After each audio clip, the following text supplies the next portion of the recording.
5 দিন থেকে নিখোঁজ ছিলেন এক বৃদ্ধ। অবশেষে শুক্রবার মেয়ের বাড়ির অদূরে একটি পুকুর থেকে নিখোঁজ বৃদ্ধের পচা গলা নিথর দেহ উদ্ধার ঘিরে চাঞ্চল্য ছড়ালো ইটাহারের পার্বতীপুর সোনবন গ্রামে। মৃতের নাম ভাদু মুর্মু। তার বাড়ি ইটাহারের লস্করপুর গ্রামে। জানা গেছে গত 9 ফেব্রুয়ারি বিকেলে মেয়ের বাড়ি যাবেন বলে বাড়ি থেকে বের হন সেই ব্যক্তি। তবে মেয়ে জামাই পরিযায়ী কাজে ভিন রাজ্যে থাকেন। বাড়িতে ছিল মৃত বৃদ্ধের নাতি, কিন্তু রাত গড়িয়ে গেলেও সোনবন গ্রামে মেয়ের বাড়িতে যাননি তিনি। এরপর ভাদুর ছেলে মঙ্গল মুর্মু অন্য আত্মীয়দের বাড়িতে খোঁজ নেন, কিন্তু বৃদ্ধের কোনো খোঁজ পাননি তিনি। এরপর শুক্রবার সকালে সোনবন এলাকায় স্থানীয় বাসিন্দারা এলাকার একটি পুকুরে একটি মৃতদেহ ভেসে থাকতে দেখে। ঘটনায় ব্যাপক শোরগোল ছড়ায় এলাকায়। খবর পেয়ে ঘটনাস্থলে যায় ইটাহার থানার পুলিশ। তারপর খবর পেয়ে মৃতের ছেলে লস্করপুর থেকে সোনবনে এসে বৃদ্ধকে শনাক্ত করে।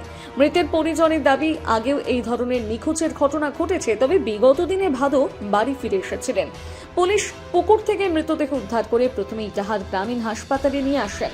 সেখান থেকে মৃতদেহ ময়না তদন্তের জন্য রায়গঞ্জ মেডিকেলের মর্গে পাঠায়। এ বিষয়ে মৃতের ছেলে মঙ্গল মুর্মু জানান, তো কি হয়েছিল ঘটনাটা? ঘটনাটা সোমবারে নিখোঁজ, খুঁজছিলাম, পাওয়া গেল না। তারপরে আজকে সকালে খবর দিল আমাদেরকে পুকুরে তোর বাবা মারা গেছে।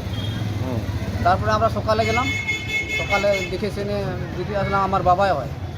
তারপরে নিয়ে আসলো হসপিটাল। তো পুকুরে ডুবেছিল? ডুবিছিল। তো খুঁজে পাচ্ছিলেন না? না, তো মেয়ের বাড়ি কি পৌঁছেছিল? না পৌঁছেনি, আধা রাস্তায় নিখোঁজ। মেয়েরা বাড়িতে ছিল না? ছিল না। তো তো নদী কে ভেসে থাকতে দেখলো? এলাকার লোকগুলো? এলাকার লোকগুলা। তো বাড়ি কোথায়? আমাদের বাড়ি লস্করপুর। আর মেয়ের বাড়ি? মেয়ের বাড়ি সোনবন পার্বতীপুর। উত্তর দিনাজপুর থেকে অনুপ জেসওয়ালের প্রতিবেদন, নিউজ টুডে।